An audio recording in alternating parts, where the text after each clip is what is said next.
बिस्मिल्लाहिर्रहमानिर्रहीम। हमारा आज का लेक्चर रेगुलर एक्सप्रेशन पर है। हम इससे पहले deterministic finite automata, non deterministic finite automata, दो ऑटोमेटा देख चुके हैं। ये मशीन थी और आज का लेक्चर हमारा रेगुलर एक्सप्रेशन के मुतालिक है और फिर इंशाल्लाह आने वाले लेक्चर में हम इन तीनों चीज़ों के दरमियान क्या रिलेशन है उसे भी बिल्ड करेंगे। लेकिन आज का लेक्चर में हम सिर्फ ये समझना चाहेंगे कि रेगुलर एक्सप्रेशन क्या होते हैं।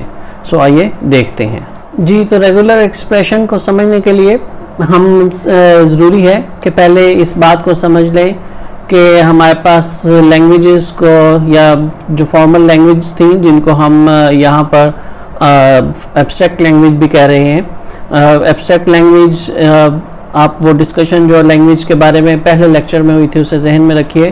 तो इसका मतलब ये है कि लैंग्वेज में हम कोई सिमेंटिक्स यानी मीनिंग के क्या कहा जा रहा है ये हमारे लिए इम्पोर्टेंट नहीं है, बल्कि सिंपली सिंबल्स हैं और वो सिंबल्स मिलकर कुछ स्ट्रिंग्स बना रहे हैं। उन स्ट्रिंग्स का कोई मीनिंग होना ज़रूरी नहीं, लेकिन वो किसी न किसी रूल को फॉलो करते हुए बन रही हैं। So there is no detail about anything else. So हम इसे एब्स्ट्रैक्ट लैंग्वेज कहते हैं। सो फॉर्मल लैंग्वेज को डिस्क्राइब करने के हमारे पास दो तरीके थे और उन दो तरीक़ों में से पहला तरीका तो ये है कि हम सिंपल एनुमरेट करें तमाम स्ट्रिंग्स को जो उस लैंग्वेज के अंदर आ रही हैं, यानी एक exhaustive list of all valid words बन जाएगी।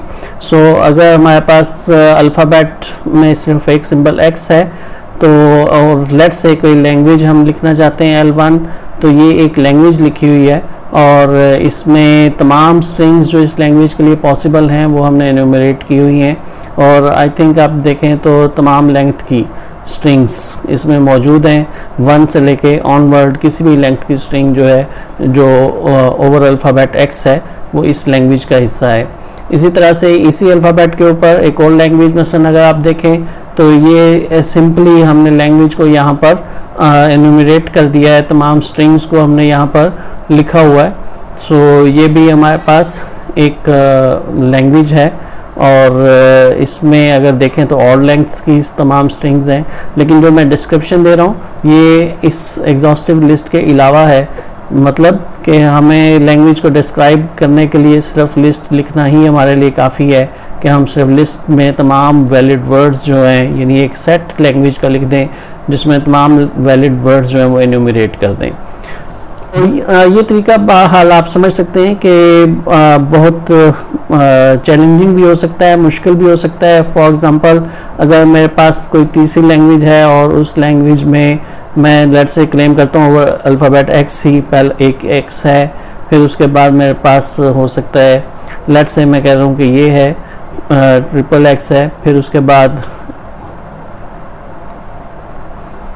ये स्ट्रिंग आ रही है और बल्कि लेट्स से ये स्ट्रिंग आती है, फिर उसके बाद कोई और सपोज मेरे पास स्ट्रिंग आ रही है जो कि कुछ इस तरह से करके और सिंपली और मैं आगे कह दूं कि नेक्स्ट क्या है। तो ये इस तरह से एनुमरेट करना बाज़-औक़ात एक यूँ समझ लीजिए कि चैलेंज ही बन जाता है कि अब देखने वाला समझ जाए कि जनाब ये स्ट्रिंग्स जो हैं मसलन ये x की क्यूब पावर थी, फिर यहाँ पर x की पावर 6 थी, फिर यहाँ पर x की पावर 7 थी, आगे अब क्या आना है ये एक तरह का वो क्वेश्चन ही बन गया जो कि आमतौर पर IQ टेस्ट के लिए इस्तेमाल किए जाते हैं।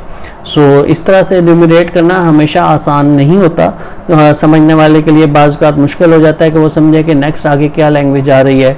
सो एक दूसरा तरीका जो लैंग्वेज को डिफ़ाइन करने का है, बताने का है, वो तरीका ये है कि हम बताएं कि अल्फ़ाबेट सेट क्या है और फिर उसके अलावा फिर हम रूल्स कुछ डिफ़ाइन कर दें जो कि बता सकेंगे एक्सेप्टेबल वर्ड्स कौन से हैं।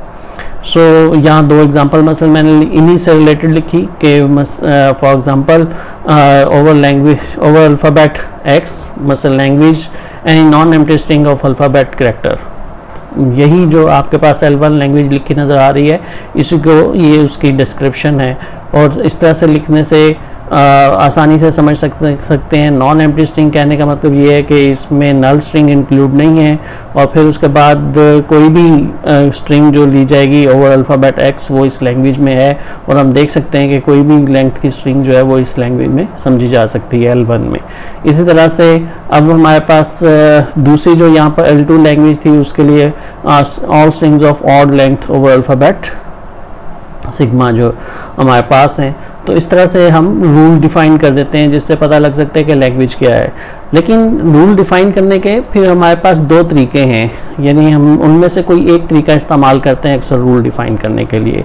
सो एक तरीका तो ये है कि हम वेरिफिकेशन रूल्स बताएं कि कौन से वर्ड वैलिड वर्ड हैं, यानी इसके ज़रिए फिर ओवर अल्फ़ाबेट हम मसलन अल्फ़ाबेट हम कुछ जो भी लिखेंगे उसको जो भी लैंग्वेज बनाएंगे उसको लिए अगर वैलिडेशन रूल दिया होगा तो हम समझेंगे कि वो स्ट्रिंग पर्टिकुलर स्ट्रिंग उस लैंग्वेज में है, वरना अगर वो रूल पास ना करती हो तो हम समझेंगे कि वो उसमें नहीं है। और दूसरा रूल जो अगर वैलिडेशन रूल ना हो तो फिर ये है कि कंस्ट्रक्शन रूल दिए गए हों। कंस्ट्रक्शन रूल का मतलब ये हुआ कि हमें नए वर्ड्स कैसे बनाने हैं उस पर्टिकुलर लैंग्वेज के, उसके लिए हमारे पास रूल हो।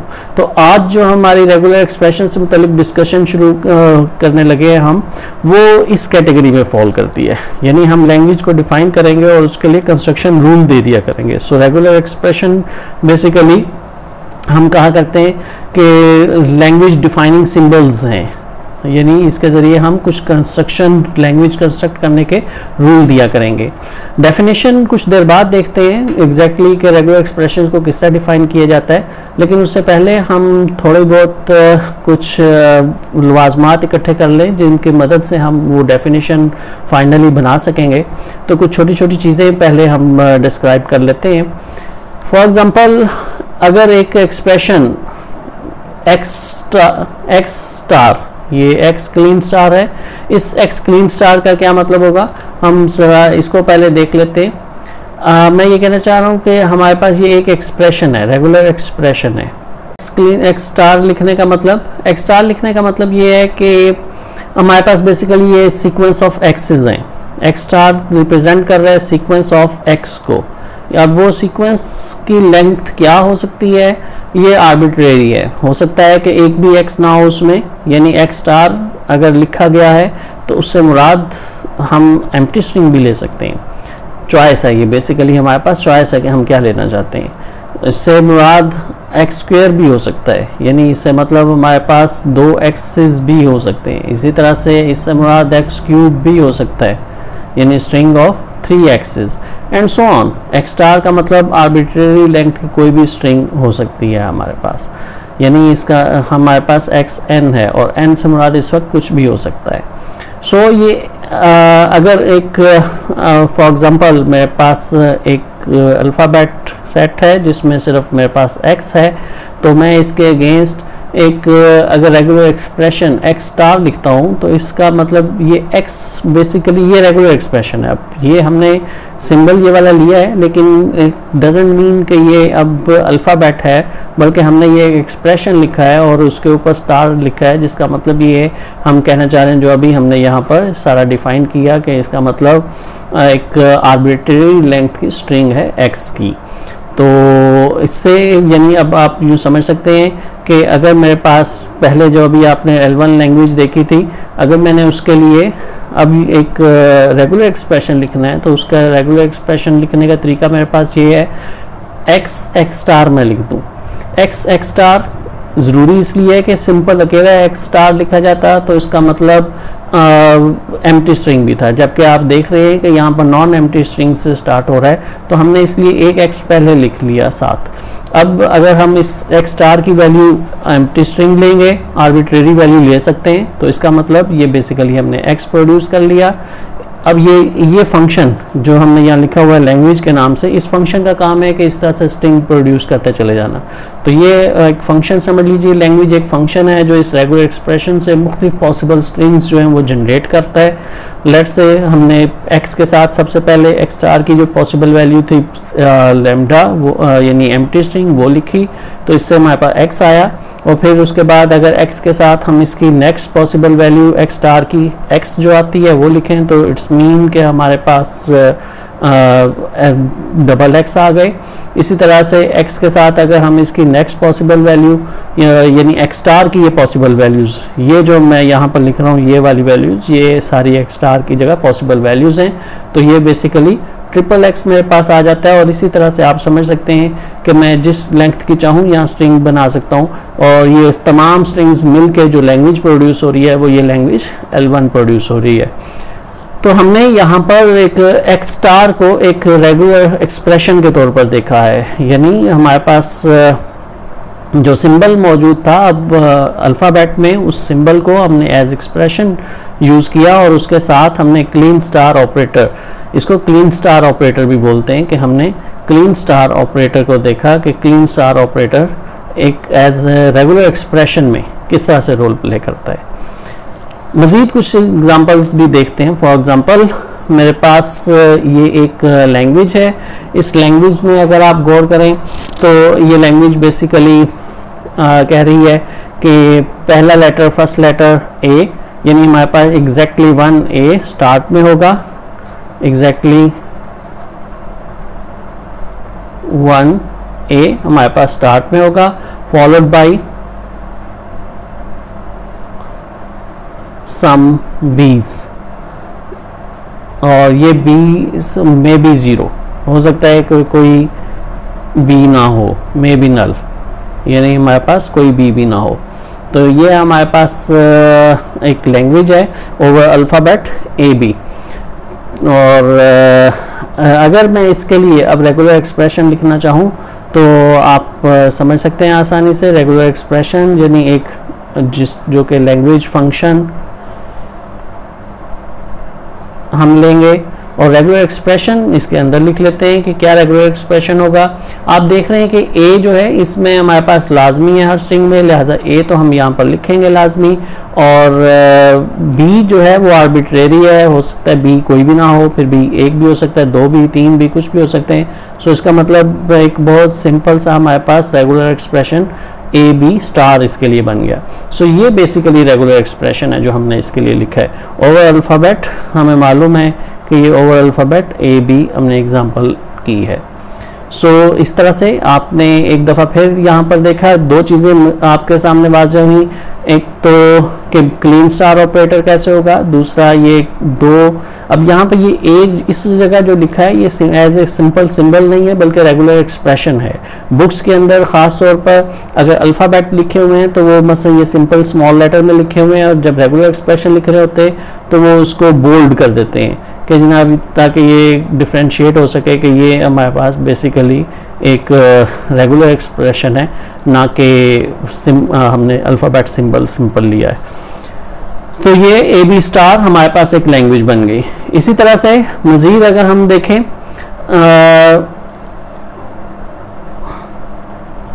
एक और एग्जांपल यहाँ पर हमारे पास AB स्टार A के साथ अगर हम देखें तो इसकी भी आप सोच सकते हैं कि अब अगर हम इससे लैंग्वेज लिखना चाहें तो क्या लैंग्वेज बनेगी।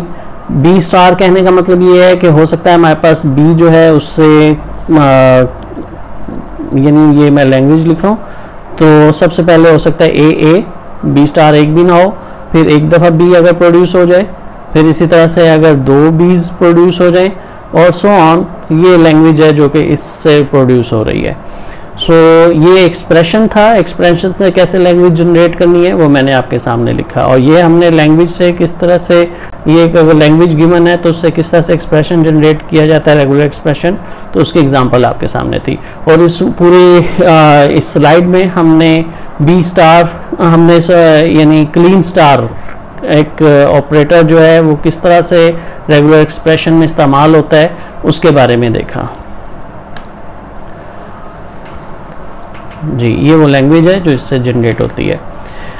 मैंने यहाँ पर कुछ एग्जांपल इसलिए लिखी ताकि आप इसकी प्रैक्टिस कर लें कि क्या लैंग्वेज से A स्टार B स्टार अगर रेगुलर एक्सप्रेशन हो तो उससे क्या लैंग्वेज जनरेट होती है, AB होल स्टार से क्या जनरेट होती है, XX स्टार से क्या लैंग्वेज जनरेट होती है। अब आई थिंक ये आप इसके ऊपर एक्सपेरिमेंट कुछ कीजिए और चेक करें कि क्या लैंग्वेजेस जनरेट होती हैं। फिर मैं मज़ीद नेक्स्ट की तरफ आता हूँ कि एक्सप्रेशन x प्लस वाई, ये regular expression x plus Y, इसको प्लस की बजाय अब से मैं पढ़ूंगा और, क्योंकि हम इसको समझते हैं कि ये बेसिकली एक चॉइस के लिए है, और यानी इधर x और y, कि आप या तो x ले सकते हैं या फिर y ले सकते हैं। सो ये भी एक रेगुलर एक्सप्रेशन है। सो हमें रेगुलर एक्सप्रेशन में हम दूसरी चीज़ देख रहे हैं। एक रेगुलर एक्सप्रेशन में हमने सिंपल कंकैटिनेशन भी देखी, फिर हमने रेगुलर एक्सप्रेशन में क्लीन स्टार का ऑपरेटर कैसे इस्तेमाल करते हैं इसको देखा। अब हम इस प्लस साइन को और ऑपरेटर के तौर पर देख रहे हैं, जो कि अब ये भी चॉइस दे रहा है कि हम या तो x लें या फिर y लें। सो फॉर एग्जांपल सपोज हमारे पास अल्फ़ाबेट ए बी हैं और एक लैंग्वेज है जिसमें सिर्फ ये दो ही सिंबल हैं, ठीक है, क्लियर रहे। ये हमारे पास सेट अल्फ़ाबेट था जिसमें दो सिंबल ए बी थे, और हम कह रहे हैं एक फाइनाइट लैंग्वेज है हमारे पास जिसमें फाइनाइट नंबर स्ट्रिंग्स हैं, और वो स्ट्रिंग्स भी ए और बी हैं, ये लैंग्वेज की स्ट्रिंग्स हैं।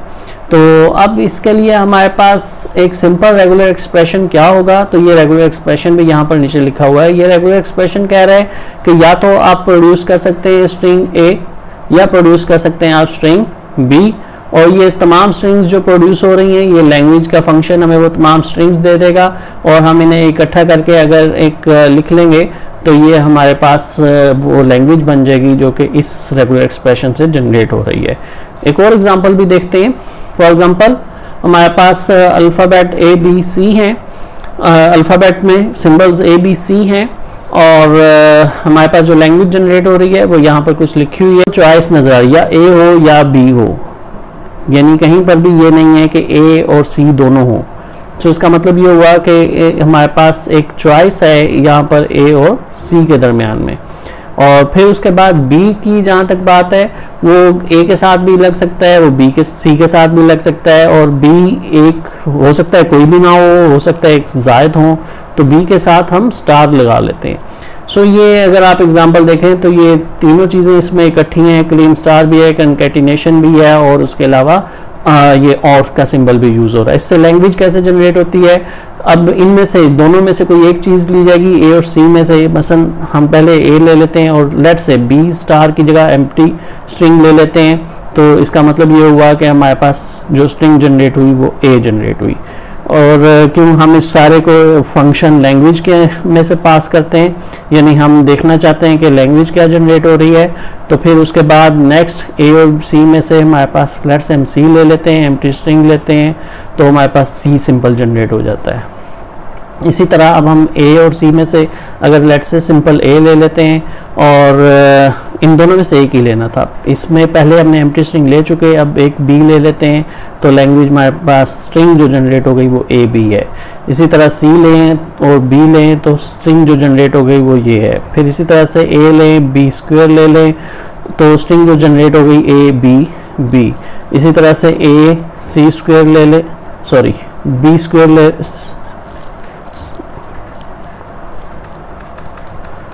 सी और बी स्क्वायर ले लें, तो हमारे पास स्ट्रिंग जो जनरेट होगी वो सी बी बी है, और सो ऑन। इससे आप समझ सकते हैं कि कैसे वो तमाम स्ट्रिंग्स जनरेट हो सकती हैं जो कि इस लैंग्वेज के अंदर मौजूद हैं। सो फॉर एग्जांपल देख लेते हैं। फॉर एग्जांपल एक लैंग्वेज है एल जो कि स्ट्रिंग ए और बी पर है, और उसमें ए एंड बीज ऑफ लेंथ एग्जैक्टली 3, यानी ये एक फाइनाइट लैंग्वेज है जिसमें जो भी ए बी से स्ट्रिंग्स बन रही हैं उनकी लेंथ मैक्सिमम 3 है, उससे ज़्यादा नहीं है। तो इसके लिए अब हमें रेगुलर एक्सप्रेशन लिखना है। हमें सिंपल 3 लेटर्स की स्ट्रिंग्स चाहिए। तो एक तो ये है कि मैं ए प्लस बी लूँ और एक दफ़ा, ए प्लस बी दूसरी दफ़ा, ए प्लस बी तीसरी दफ़ा, इससे तमाम स्ट्रिंग्स जनरेट हो जाएंगी। कैसे? फॉर एग्जांपल अगर सिर्फ इधर से भी चॉइस है, कोई एक लेटर, इसमें से भी एक लेटर, इसमें से भी एक लेटर, तो 3 लेटर तो लाजमी जनरेट हो जाएंगे। सो इस चॉइस में अगर इधर से ए ले लिया जाए, इधर से भी ए ले लिया जाए, इसमें से भी, यानी ये ए के इधर इसमें से लिया हमने, दूसरा ए हमने इसमें से, और तीसरा ए हमने यहाँ से लिया। इसी तरह से ए लिया जाए और फिर उसके बाद ए लिया जाए और यहाँ से बी लिया जाए, और आप समझ सकते हैं इसी तरह से हमारे पास फर्दर हम अपनी चॉइस इनसे जनरेट कर सकते हैं जी। ये हमारे पास रेगुलर एक्सप्रेशन।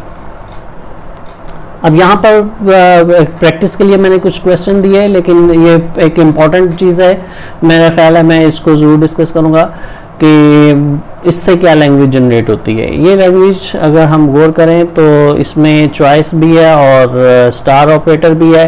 ये कह रहे हैं कि हम इस सारे के ऊपर स्टार ऑपरेटर अप्लाई करें, तो इसका मतलब ये है कि हम इनमें से कुछ भी ना लें, क्योंकि किसी भी रेगुलर एक्सप्रेशन के ऊपर स्टार का मतलब ये है कि उसमें एम्प्टी स्ट्रिंग शामिल है, तो सिंपली एम्प्टी स्ट्रिंग एक तो हमारे पास जनरेट होती है। दूसरी ऑप्शन मेरे पास ये हो सकती है, यानी मैं इस वक्त a plus B whole's star के साथ जो पॉसिबल इसमें स्ट्रिंग जनरेट होती हैं वो काम कर रहा हूँ, यानी इस पे मैं ऑपरेशन लैंग्वेज का फंक्शन इस पे अप्लाई कर रहा हूँ, तो एक तो एम्प्टी स्ट्रिंग जनरेट हो गई। फिर अगर उसके बाद एम्प्टी के बजाय मैं इसका सिर्फ एक अकरेंस ले लूँ a प्लस बी, तो a प्लस बी कहने का मतलब ये होगा कि इसमें से a प्लस बी में से भी अभी मुझे कोई एक चीज़ लेनी है। सो इसमें से हो सकता है मैं a ले लूँ तो लैंग्वेज मेरे पास a जनरेट हो गई, और अगर इसी में से मैं एक b चॉइस ले लूँ तो यहीं से मेरे पास स्ट्रिंग b भी जनरेट हो सकती है। ये था कि अगर मैंने एक दफ़ा इसको लिया, और इसी तरह से अगर मैं ये स्टार की ऑप्शन, पहले मैं ऑप्शन देख चुका हूँ जिससे ये स्ट्रिंग जनरेट हुई थी, फिर जब मैंने इसको 1 लिया तब, और अब अगर a प्लस बी 2 टाइम मैं ले लेता हूँ, तो अब मेरे पास क्या स्ट्रिंग जनरेट होती हैं। आप अगर पिछली एग्जांपल याद हो तो जिसमें हमने 3 लेंथ की स्ट्रिंग्स जनरेट की थी, तो 3 दफ़ा लिखा था, अब इससे यकीनन 2 लेंथ की स्ट्रिंग जनरेट हो सकती है। हम दोनों a ले लें, पॉसिबल है, हम एक तरफ से a ले लें, एक तरफ से b ले लें, हम एक तरफ से b ले लें, एक तरफ से a ले लें, या हम दोनों तरफ से b ले लें, तो इससे 4 पॉसिबल स्ट्रिंग्स हैं जो जनरेट हो सकती हैं। इसी तरह से अगर मैं इससे 3 ऑप्शंस यानी 3 टाइम इससे a प्लस बी ले लूँ, तो आप इससे समझ सकते हैं कि मेरे पास 3 टाइम है तो 3 लेंथ की तमाम स्ट्रिंग्स जो हैं वो जनरेट हो जाएंगी। इसी तरह 4 टाइम लिखूंगा तो 4 लेंथ की, और जब ये तमाम स्ट्रिंग्स को इकट्ठा करूं तो आप समझ सकते हैं कि इससे जो लैंग्वेज जनरेट हो रही है वो all possible letters over alphabet A B, यानी इससे जो लैंग्वेज जनरेट हुई है वो बेसिकली वो लैंग्वेज बी सिग्मा स्टार है, यानी ये जो लैंग्वेज जनरेट हो रही है ये लैंग्वेज बेसिकली सिग्मा स्टार थी। सिग्मा स्टार का मतलब है कि इस अल्फ़ाबेट के ऊपर तमाम पॉसिबल स्ट्रिंग्स जो बन सकती हैं वो हम लैंग्वेज जनरेट हो रही है। सो ये आपने देखा है कि a प्लस बी स्टार से क्या लैंग्वेज जनरेट होती है। अब अगर मेरे पास इससे का बताना है मैंने कि क्या लैंग्वेज जनरेट हो रही है, सो इसका कहने का मतलब ये है कि a और उसके बाद उससे आगे यहाँ पर हो सकता है एम्प्टी स्ट्रिंग हो, ये हो सकता है ये वाला a यहाँ पर हमने एक दफ़ा लिया, इसी तरह से ये a ये वाला है, और इधर से हमारे पास कुछ भी लेंथ 1 का अगर लेना चाहिए एक a ले सकते हैं, b लेना चाहेंगे b ले लेंगे। आई थिंक ये बात आप समझ रहे हैं कि जब मैंने इसकी पावर जो है वो 0 कर दी तो मेरे पास नल स्ट्रिंग आ गई। जब मैंने इसकी पावर 1 रखी तो a के साथ या तो एक a आएगा या b आएगा। इसी तरह जब मैं इसकी पावर 2 कर दूंगा तो मेरे पास a के साथ या तो डबल a जनरेट हो जाएगा, a के साथ a b जनरेट हो सकता है, a के साथ b a जनरेट हो सकता है, a के साथ b b जनरेट हो सकता है। तो ये जो 2 लेटर्स हैं, ये 2 लेटर्स किस तरह जनरेट हो रहे हैं, ये 2 लेटर्स जनरेट हो रहे हैं a प्लस b अगर 2 टाइम्स हो मेरे पास, और ये a जो है ये हमेशा ये वाला a जो यहाँ पर आपको नज़र आ रहा है यही a फिक्स यहाँ पर मेरे साथ चल रहा है इसमें। तो इस तरह से मज़ीद आगे लेटर्स जनरेट हो सकते हैं। आई थिंक इसको लैंग्वेज को मज़ीद इन्यूमरेट करने के बजाय अगर हम इसको डिस्क्राइब कर दें तो all possible strings over alphabet a भी हैं विच स्टार्ट्स विद a, यानी यहाँ पर तो तमाम possible strings over alphabet a भी आ रही हैं। ये वाला पहला लेटर जो है वो हमारे पास फिक्स है, तो तमाम पॉसिबल स्ट्रिंग्स जो कि अल्फ़ाबेट ऑल पॉसिबल स्ट्रिंग्स और अल्फ़ाबेट ए भी हैं, लेकिन स्टार्ट ए से होती हैं, वो हमारे पास जनरेट हो रही हैं। इसी तरह एक और क्वेश्चन है, आप इसको डिस्क्राइब करें कि इस पे क्या लैंग्वेज जनरेट हो रही है, इसमें क्या लैंग्वेज जनरेट हो रही है।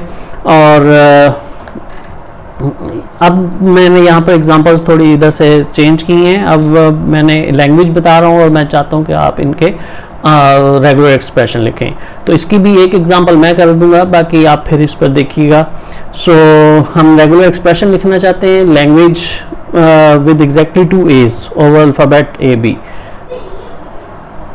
हम रेगुलर एक्सप्रेशन लिखना चाह रहे हैं जिसमें एग्जैक्टली 2 A's हों। तो एग्जैक्टली 2 A's कहने का मतलब ये है कि ए ना तो उससे कम हो ना उससे ज़्यादा। तो हम इस तरह से कहते हैं कि बी स्टार जितने मर्जी आए, हाँ यानी बीज आए, फिर हमने ए कहा, फिर हमने बी स्टार कहा, फिर ए कहा, और एंड भी ए पे होना ज़रूरी नहीं है, हमने यहाँ पर भी बी स्टार कहा।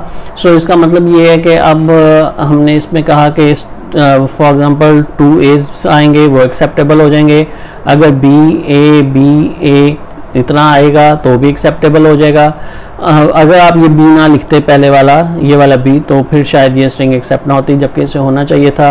इसी तरह से बी ए ये तो एक्सेप्ट हो ही रहा है, लेकिन अगर ये स्ट्रिंग आप ना ये बी स्टार ना लिखते तब भी ये वाली स्ट्रिंग आपकी जो यहाँ पर लिखी है ये एक्सेप्ट ना हो रही होती। और इसी तरह से बी ए बी ये भी एक्सेप्ट होना चाहिए। इसमें बी हमारे पास ये आखिरी बी जो है वो हेल्पफुल है, बी ए बी ये भी हमारे पास एक्सेप्ट होना चाहिए। और इस तरह से बहुत सारी स्ट्रिंग्स वो एक्सेप्ट होनी चाहिए जिसमें ए एग्जैक्टली 2 टाइम्स, एग्जैक्टली कहने का मतलब ना कम और ना ही ज़्यादा। अब ये आप देखिए, आप ड्रॉ कीजिए, एक रेगुलर एक्सप्रेशन लिखिए जिसमें at least 1 A and 1 B compulsory हो।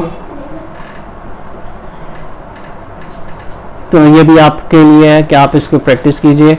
और जी हमने रेगुलर एक्सप्रेशंस को देखा कि रेगुलर एक्सप्रेशंस कैसे लिखे जा सकते हैं, रेगुलर एक्सप्रेशन से लैंग्वेज कैसे हम एक इंटरप्रेट करते हैं, या लैंग्वेज से के लिए हम रेगुलर एक्सप्रेशन कैसे लिखते हैं।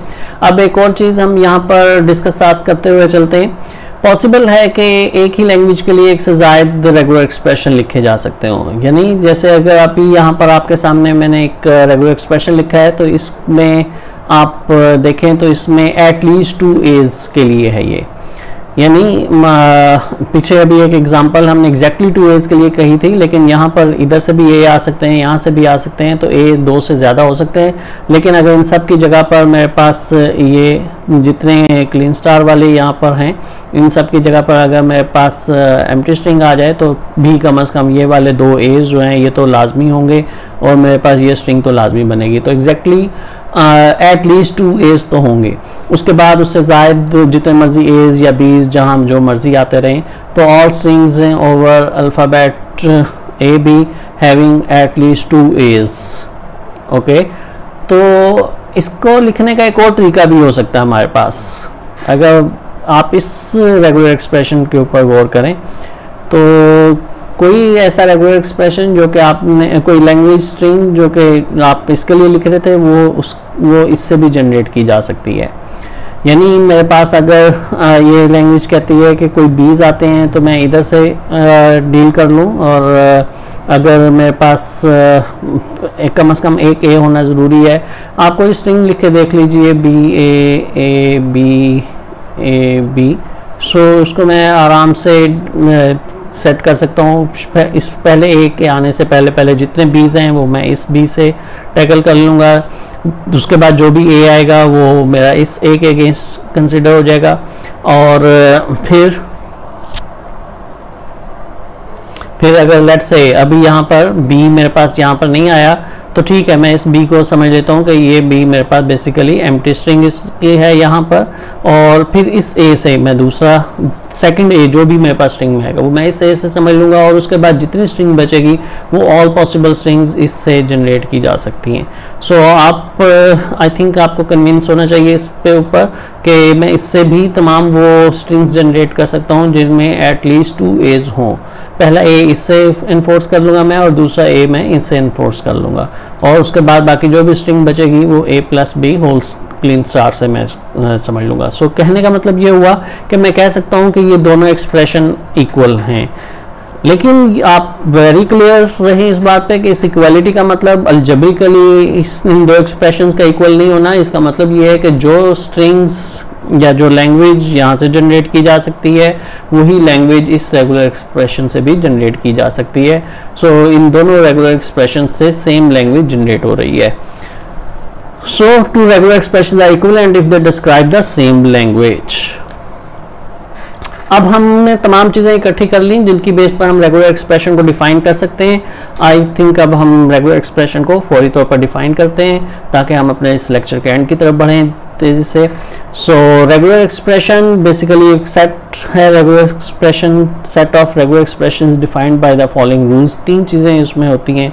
हम समझते हैं कि अल्फ़ाबेट सेट में जितने लेटर्स हैं वो सब हमारे लिए रेगुलर एक्सप्रेशन है। यानी अगर मेरे इस सेट के अंदर ए बी 2 लेटर थे तो मेरे लिए वो लेटर ए भी एक रेगुलर एक्सप्रेशन है, लेटर बी भी एक रेगुलर एक्सप्रेशन है। और हम बाय डिफ़ॉल्ट हमेशा समझेंगे कि एम्प्टी स्ट्रिंग जो है वो मेरे लिए एक रेगुलर एक्सप्रेशन है। ये बेसिक है। ये डिफाइन करने का जो तरीका यहाँ पर चल रहा है इसको हम रिकर्सिव वे भी बोलते हैं। ये रिकर्सिव तरीका है, यानी इसमें से बेसिकली रिकर्सिव डेफिनेशन का तरीका है। इसमें हम ऐसा करते हैं कि डेफिनेशन को in terms of same terminology, मतलब रेगुलर एक्सप्रेशन को रेगुलर एक्सप्रेशन की टर्मिनोलॉजी में डिफाइन कर रहे हैं, लेकिन जो डिफाइनिंग टर्म्स हैं वो उस टर्म से जिसको हम डिफाइन कर रहे हैं उससे स्मॉलर हैं। यानी हमने एक बड़े रेगुलर एक्सप्रेशन को डिफाइन करना चाहते हैं तो उसके लिए हम स्मॉलर चीज़ रेगुलर एक्सप्रेशंस को पहले डिफाइन कर रहे हैं। और आप रिकर्जन के कॉन्सेप्ट को भी समझते हैं कि इस प्रॉब्लम को डिफाइन किया जाता है in terms of same problem with smaller size. तो यहाँ पर भी हम यही कर रहे हैं कि हम रेगुलर एक्सप्रेशन को in terms of regular expression define कर रहे हैं, लेकिन in terms of smaller regular expression. ये सबसे स्मॉलर रेगुलर एक्सप्रेशन एक एम्प्टी स्ट्रिंग हो सकती है या फिर वो बेसिक सिंबल्स जो कि अल्फ़ाबेट सेट के अंदर हैं, तो हमने कहा कि वो रेगुलर एक्सप्रेशन होते हैं। फिर हाँ, अब उससे आगे फर्दर बिल्ड किए जा सकते हैं रेगुलर एक्सप्रेशन। कैसे? तो जो रेगुलर एक्सप्रेशन हैं उनके ऊपर ये वाले ऑपरेशंस आप करते जाएं। मसलन आप पैरेंथेसिस हमने सिंपल क्लैरिटी के लिए ऐड किया होता है। असल चीज़ ये 3 ऑपरेशन हैं कि कंकैटिनेशन का ऑपरेशन उस पर अप्लाई कर लें रेगुलर एक्सप्रेशंस के दरमियान, तो भी जो नई चीज़ बनेगी वो रेगुलर एक्सप्रेशन कहलाएगी। इसी तरह से अगर 2 रेगुलर एक्सप्रेशंस हैं आपके पास, आप उनके दरमियान ये ऑपरेटर प्लस का ऑपरेटर और का ऑपरेटर अप्लाई कर दें तो भी जो नई चीज़ बनेगी वो एक रेगुलर एक्सप्रेशन कहलाएगी। और इसी तरह से अगर एक रेगुलर एक्सप्रेशन है उस पर क्लीन स्टार का ऑपरेटर अप्लाई कर दें तो जो नई चीज़ बन रही है वो भी रेगुलर एक्सप्रेशन कहलाएगी। और उसके अलावा कोई चीज़ रेगुलर एक्सप्रेशन नहीं है। ये रिकर्सिव डेफिनेशन का 3 पार्ट्स होते हैं लाजमी, कि आप उसमें बेस केस बताते हैं, आप उसमें फर्दर बताते हैं कि नई चीज़ कंस्ट्रक्शन कैसे की जा सकती है, नए रूल्स कैसे यानी नई टर्म्स कैसे डिफाइन की जा सकती हैं, और फिर उसके अलावा आप क्लेम करते हैं कि कोई और इनके अलावा किसी और तरीके से कोई चीज़ अगर बनेगी तो वो पर्टिकुलर वो डेफिनेशन से बाहर है, वो चीज़ वो ठीक नहीं होगी। तो इस तरीक़ाकार को हम रिकर्सिव डेफिनेशन का तरीक़ाकार कहते हैं। और अपनी बुक जो है कोहन की उस पर चैप्टर 2 अगर आप पढ़ेंगे तो रिकर्सिव डेफिनेशंस के ऊपर है कि रिकर्सिव डेफिनेशन कैसे की जाती हैं। इंडक्टिव वे भी यही है, इसमें हम एक सर्कुलर डेफिनेशन लेके आते हैं लेकिन स्मॉलर टर्म्स के साथ वो होती है। तो ये हमने रेगुलर एक्सप्रेशन को डिफाइन किया और आप इस पर थोड़ी देर गौर करें, आपको बात समझ आ जाएगी। अगर हमने जो अभी तक रेगुलर एक्सप्रेशन बनाए तो वो भी इन्हीं असूलों के इन तीन ऑपरेटर्स को सामने रख के हमने रेगुलर एक्सप्रेशन डिफाइन करते गए। हमने पैरेंथेसिस भी यूज़ की थी, तो ये सिर्फ इसलिए है कि आपको ये जहन में रहे कि अगर कहीं पैरेंथेसिस दरमियान में आ जाती हैं तो आप कहें कि ये अब रेगुलर एक्सप्रेशन नहीं रहा।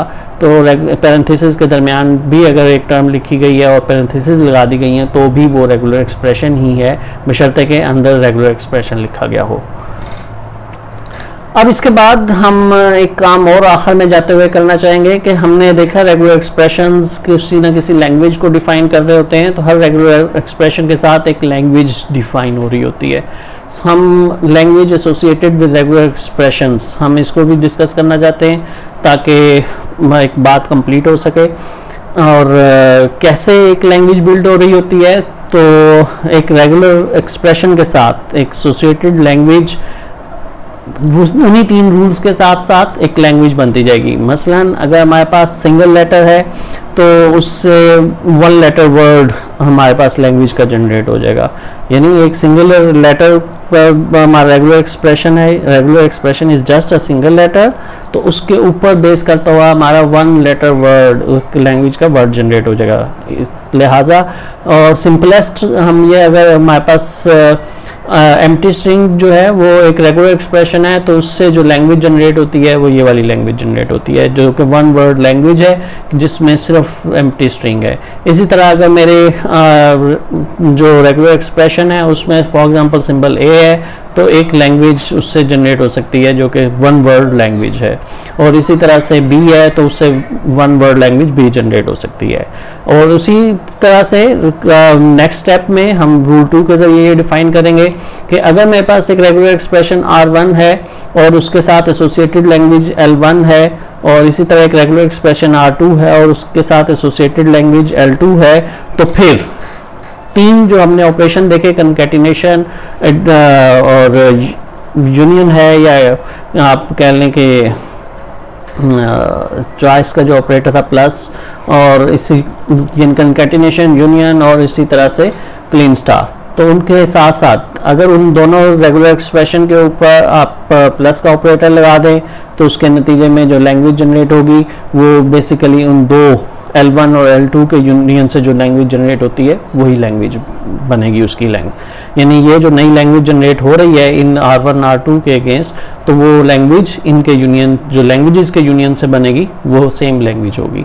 इसी तरह से अगर आप क्लीन स्टार ऑपरेटर इस पर लगाते हैं तो जो लैंग्वेज के क्लीन स्टार ऑपरेटर से लैंग्वेज बनेगी L1 के, वही रेगुलर एक्सप्रेशन R1 के क्लीन स्टार करने से लैंग्वेज हमारे सामने आएगी, और लास्टली कंकैटिनेट करने से भी हमारे पास वही लैंग्वेज सामने आती है।